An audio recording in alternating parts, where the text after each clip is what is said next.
Salut à tous, on se retrouve cet après-midi pour une vidéo consacrée bien sûr à l'équipe du Real Madrid, donc le Real Madrid News, épisode numéro 2, c'est parti les gars, on va parler de toute l'actualité du Real Madrid sur ces derniers jours.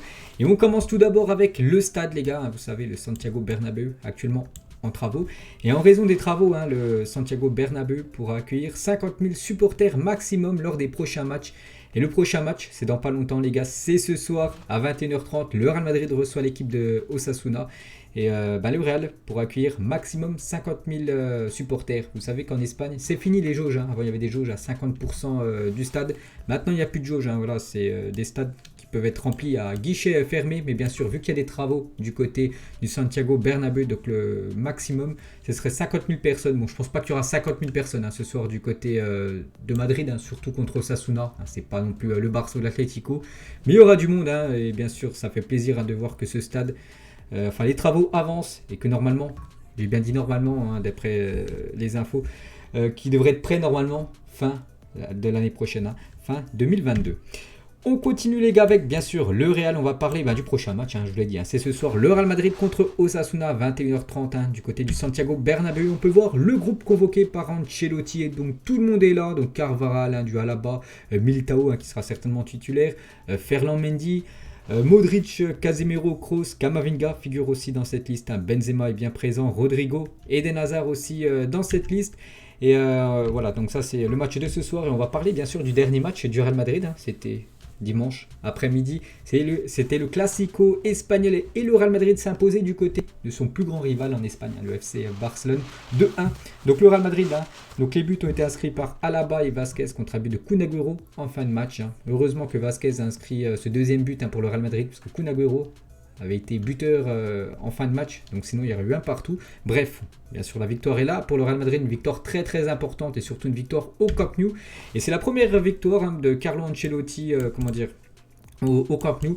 Avant il avait déjà entraîné dans le passé cette équipe du Real Madrid, je pense qu'en 2013 et jamais il s'est imposé du côté du Camp Nou. Chose faite maintenant pour le coach italien. Et le Real Madrid, du côté du Camp Nou, on peut le dire, c'est comme si c'était un match à domicile pour eux, parce que le Real Madrid a remporté les 4 classicos consécutifs pour la première fois depuis 1962-1965. Pour vous dire qu'actuellement, c'est la bête noire du FC Barcelone, cette équipe du Real Madrid. À chaque fois qu'il y a des classicos, souvent le Real Madrid s'impose. Voilà, les stats ne mentent pas. On va parler de David Alaba. Premier buteur du match et vraiment un très beau but du défenseur autrichien. Donc sur son but, David Alaba, buteur au bout de la contre-attaque, était à la construction et est parti du point de pénalty de sa propre surface. C'est lui quasiment qui récupère le ballon. Il était présent dans le schéma défensif. Contre-attaque éclair de l'équipe du Real. Et c'est lui qui a marqué le but. En plus, un magnifique but, les gars. Du pied gauche, Ter Stegen n'a rien pu faire. Donc, vraiment très beau but de David Alaba. Et David Alaba, les gars, du côté du Real Madrid, ça fait quelques semaines qu'il est joueur de cette équipe espagnole. Il commence vraiment à plaire beaucoup de personnes, parce que David Alaba s'est très bien adapté au vestiaire du Real Madrid et le club est satisfait de ses débuts. Il est proche des joueurs qui évoluent principalement en défense et de quelques jeunes du club. Donc tout va bien les gars déjà pour le Real Madrid et surtout pour David Alaba. Vraiment les dirigeants, le staff du Real Madrid est vraiment très, très satisfait du début de saison de David Alaba. N'oubliez pas que c'est un nouveau championnat, lui qui a quasiment toujours joué en Allemagne. Il découvre un nouveau championnat, il découvre une nouvelle équipe. Il joue pas tout le temps à son même poste, des fois il est défenseur central, des fois il joue défenseur gauche, il peut même jouer à milieu de terrain. Et c'est un peu un genre couteau suisse qui peut jouer un peu partout. Et vraiment au Real Madrid, tout le monde est content actuellement des performances du défenseur au milieu autrichien. On continue bien sûr avec le Real, donc les unes. Donc ça c'était les unes de lundi, le lendemain du Classico. L'étal Madrid pour Marca et le Real Madrid rugit pour le journal AS.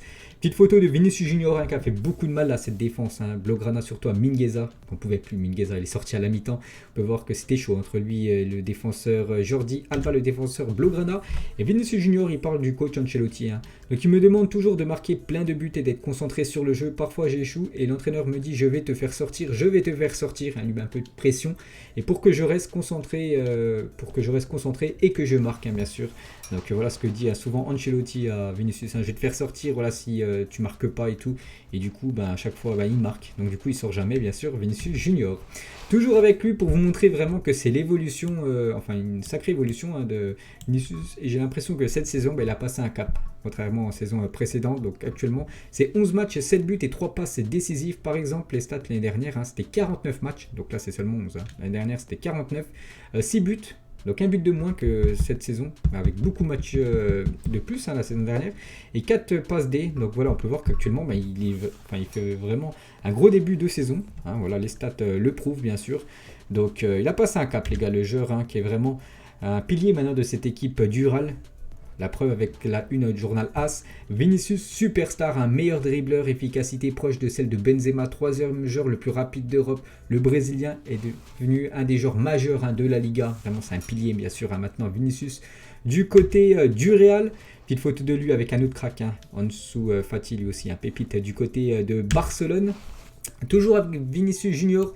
Donc il y en a qui ont comparé, c'est le Twitter officiel du Real Madrid qui a comparé le but de Vinicius Junior contre le Shakhtar. Il avait fait un petit dribble, il avait dribblé 2-3 joueurs et magnifique pied gauche avec le but de Cristiano Ronaldo il y a quelques années en Ligue des Champions contre l'équipe du Galatasaray. En gros, c'est le même but. Voilà ce but de Vinicius Junior et le but de CR7. Il y a d'énormes ressemblances.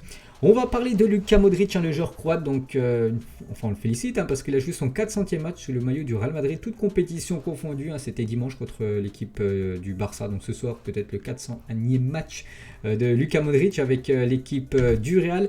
Et il a fait une petite déclaration, c'est une grande fierté de jouer 400 matchs pour le Real, c'est une joie énorme et une immense fierté, j'espère continuer à jouer beaucoup de matchs et voir le total que je pourrais atteindre, donc pourquoi pas 500, bon voilà, il faudrait qu'il joue encore quelques saisons, il commence à se faire vieux, il a 35 ans, Luka Modric, mais voilà, c'est un joueur encore cadre de cette équipe merengue. N'oubliez pas qu'il a été Ballon d'Or 2018, et tout ce qui m'est arrivé au Real Madrid depuis mon arrivée est quelque chose d'impressionnant. Je n'aurais jamais imaginé que j'allais réaliser tout ce que j'ai accompli jusqu'à présent, plus de 9 ans de rêve et de bonheur, c'est quelque chose d'inexplicable. Il se plaît très bien au Real, il pourrait pourquoi pas finir sa carrière au Real, l'ancien joueur de Tottenham, parce que son ancien club c'était les Spurs. En Angleterre. On va féliciter aussi Dani Carvajal. Bon, il a joué qu'une minute. Il est rentré en fin de match contre l'équipe du Barça. Mais même si c'est une minute, c'est quand même un match de plus joué dans son club. Et c'était le 300e match pour Carvajal. Du côté du Real, bon, un début de saison compliqué parce qu'il est souvent blessé quand même, Carvajal. Il a joué une minute, peut-être on pourrait le voir un peu plus ce soir, peut-être mettre à titulaire Ancelotti, j'en sais rien. Mais c'était le 300e pour Carvajal et lui aussi il a fait une petite déclaration. C'est une immense fierté d'atteindre les 300 matchs, le maillot merengue. J'aimerais ne pas en rester là et en disputer beaucoup d'autres. J'espère pouvoir continuer d'aider ce club à remporter plus de titres, bien sûr. Un joueur cadre, Carvajal, quand il est pas blessé, c'est quand même le défenseur droit titulaire, indiscutable de cette équipe du Real. On va parler de Benzema, donc il a disputé dimanche son 25e Classico, pas buteur, Karim Benzema, il a eu des occasions. Il les a pas, le Ter Stegen a arrêté ses occasions. Ça n'a pas été non plus un grand Karim Benzema. Bon, ça arrive bien sûr, il est souvent énorme. Là il a fait un match on va dire moyen, mais c'est quand même son 25e Classico pour l'attaquant français. Des nouvelles de Thibaut Courtois, il a dit j'ai eu un peu mal lors de mon dégagement, j'ai pu continuer le match mais j'espère que ce n'est rien de grave, parce que pour ceux qui ont vu le match, en fin de match il a fait un dégagement, il s'est allongé juste après les gars, il avait un mal à son genou. Donc j'ai vu des infos, je sais pas si c'est vrai les gars, que ce soir peut-être ça pourrait être Lunin, donc le deuxième gardien du Real Madrid qui pourrait être titulaire les gars, contre Osasuna. Après pour l'instant, je sais pas, j'ai vu ça sur Twitter tout à l'heure et du coup mettre Courtois un peu au repos à cause de sa blessure, on verra tout à l'heure.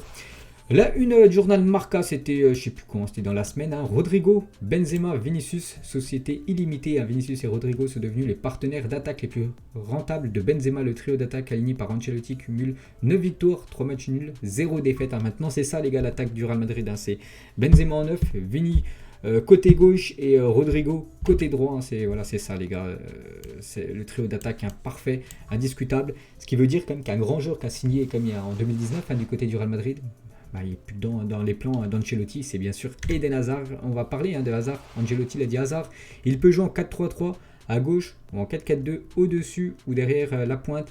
Il est prêt à jouer, mais son problème, c'est qu'il y a un entraîneur qui lui préfère d'autres joueurs. C'est Ancelotti qui a dit ça, il préfère, il le dit, clairement il les cache, il préfère des autres joueurs que Eden Hazard. Donc il pense à Vinicius Junior, il pense aussi à Rodrigo, c'est pour ça que Hazard sur le banc. Je crois qu'il n'est pas rentré, il n'était même pas rentré lors du Classico. C'est vrai que c'est la descente quand même pour Eden Hazard qui était exceptionnelle du côté de Chelsea, du côté du Real Madrid. Trop de blessures, il n'y arrive pas. Il n'arrive pas Eden Hazard. Peut-être se relancer, penser à un départ, les gars. De toute façon, c'est ce qui va arriver parce que c'est quand même un gros salaire. Je crois que c'est le deuxième ou troisième plus gros salaire du club. Il joue pas, il est pas assez rentable, le joueur belge. Et Fernando Morientes, ancien joueur du Real. C'est dommage que Hazard ait eu beaucoup de revers avec des blessures. Ce n'est pas seulement quelque chose qui pourrait arriver à Hazard. Ça pourrait évidemment n'importe à quel joueur, que ce soit physiquement mais aussi mentalement. Il le dit, le Real Madrid a tendance à être patient avec des joueurs comme Eden Hazard. Nous savons que Hazard est très bon, mais il y aura probablement un moment où le Real Madrid devra prendre une décision. Donc la décision, bien sûr, on le sait tous, c'est de vendre Eden Hazard qui coûte beaucoup d'argent au club. Parce que je le vois pas vraiment réussir du côté du Real. Ça fait déjà 2 ans, ça va faire 3 ans qu'il est du côté de ce club espagnol. Trop de blessures et quand il n'est pas blessé, il ne fait pas non plus des gros matchs. Donc voilà, il va falloir que le Real bien sûr prenne une décision concernant le Belge. L'élite des buteurs au Real Madrid, les 5 meilleurs buteurs. Un petit rappel les gars, bien sûr Cristiano Ronaldo, meilleur buteur de l'histoire du Real, 451 buts devant Raúl, 323, Di Stefano 308 et bien sûr le 4e ex-aequo, Santillana et Benzema, les deux sont à 290 buts du côté de ce club du Real Madrid. Et Benzema, il a dit Lyon m'a permis d'aller au Real Madrid, revenir à Lyon maintenant c'est impossible, même si c'est mon club de cœur, j'ai encore beaucoup de choses à faire au Real, en tout cas pour l'instant, car chaque année je suis à 100% avec Madrid. On entend des rumeurs que Benzema pourrait peut-être revenir finir sa carrière du côté de Lyon, mais pour l'instant c'est pas maintenant. Voilà, Benzema se plaît très bien au Real, il est performant du côté du Real Madrid, la preuve. Il est quand même prétendant à remporter le Ballon d'Or. Donc pour l'instant, il se concentre à 100% au Real. Et vraiment, s'il venait à baisser de régime, si Lyon le voudrait, il pourrait peut-être aller revenir du côté de son club formateur. Et toujours avec Benzema, il a dit « Je ne travaille pas assez en salle. Je ne faisais pas attention à ce que je mangeais. Je n'avais pas pris conscience qu'au Real Madrid, il faut être performant sur le terrain, mais aussi en dehors. J'ai pris conscience de ça il y a 3-4 ans, à 30 ans. Donc avant, on dit qu'en gros, il mangeait un petit peu n'importe quoi. Karim Benzema, il faisait pas assez de sport en salle, c'est lui qui le dit. Et depuis ses 30 ans, donc il est né en 87, Karim Benzema, je crois qu'il est 33, il va sur ses 34, où il les a eu, bon bref, voilà, il a 33 ou 34.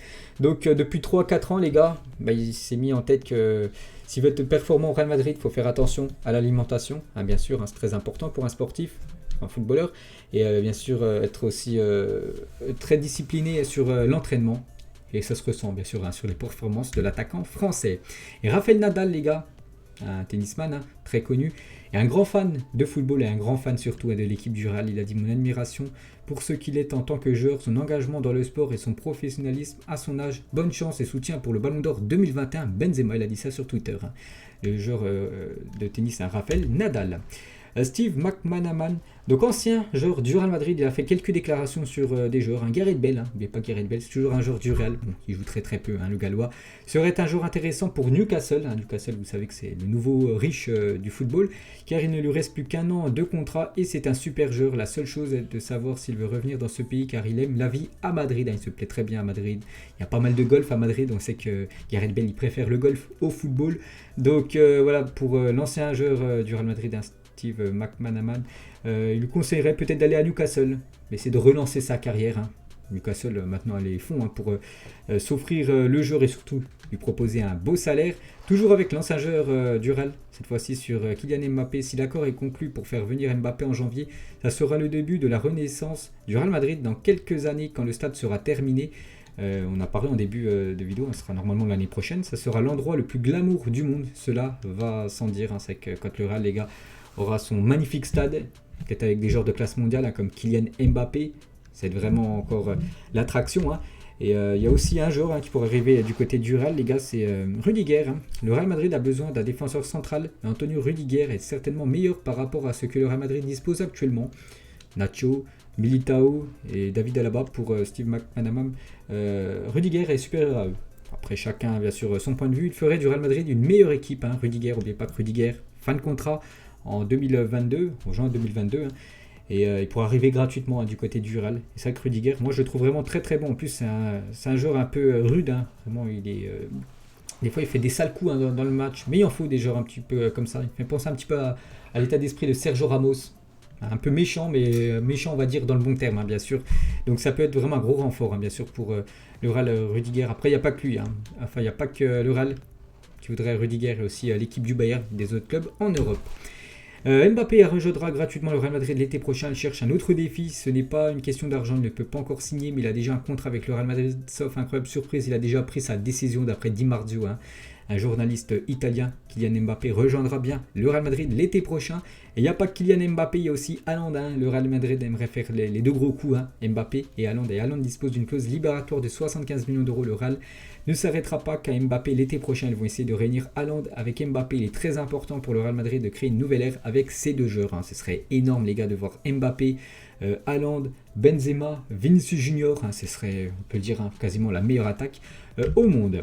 Toujours avec le Real, bien sûr, hein. Donc concernant le futur maillot du Real Madrid l'année prochaine, le troisième maillot, hein. Normalement il devrait être de couleur noire, hein, ce futur maillot de cette équipe espagnole. Les stats d'un ancien joueur, hein, qui a fait un beau séjour quand même du côté du Real, c'est Mesut Özil au Real Madrid, hein. C'est 3 saisons passées, 27 buts, mais surtout 80 passes décisives, hein, pour Mesut Özil, hein. Il est impliqué sur 107 buts en 159 matchs, hein, du côté de l'Espagne. Une photo nostalgique, hein, de deux anciens joueurs du Real, hein, Sergio Ramos, une légende totale, hein, du côté de l'Espagne, et Cristiano Ronaldo, le meilleur buteur, certainement peut-être le meilleur joueur de l'histoire, hein, de cette équipe madrilène. Et pour finir, les gars, Di Stefano, hein, je l'ai dit, un troisième meilleur buteur de l'histoire du Real, derrière CR7 et Raoul.